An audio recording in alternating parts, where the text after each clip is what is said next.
Au Nigeria, 21 des 200 écolières de Chibok qui avaient été enlevées par les hommes de Boko Haram ont été libérées. Le gouvernement nigérian a déclaré qu'un autre groupe de captives pourrait être rendu à la liberté dans quelques jours. Le vice-président du pays, Yemi Osinbajo, a rencontré les anciennes prisonnières dans un centre médical de la capitale Abuja.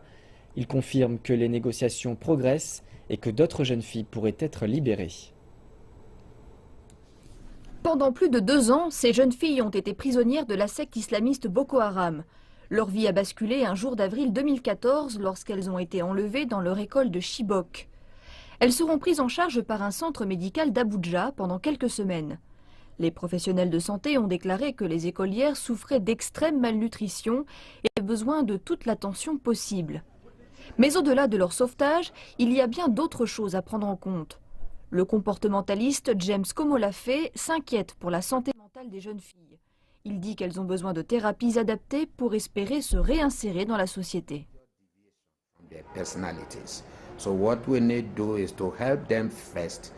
Elles ont été soumises à toutes sortes de déviances auxquelles elles n'avaient jamais été confrontées.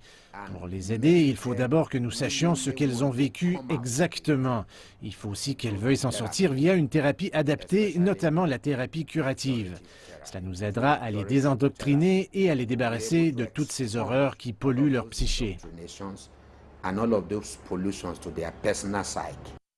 Boko Haram, la branche de l'État islamique active en Afrique de l'Ouest, avait capturé plus de 200 écolières.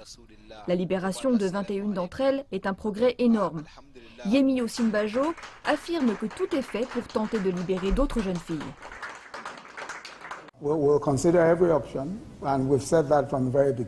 Nous considérons toutes les options, je le répète depuis le tout début, nous sommes préparés à toute éventualité et la seule chose qui importe vraiment est de s'assurer que nous ramènerons toutes ces jeunes filles vivantes. Nous sommes convaincus d'y parvenir. Bien entendu, il ne s'agit pas de sacrifier la sécurité du pays tout entier.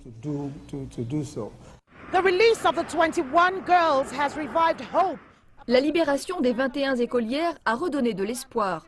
Beaucoup espèrent que les autres prisonnières de Boko Haram pourront elles aussi retrouver la liberté et attendent avec impatience la libération d'un prochain groupe.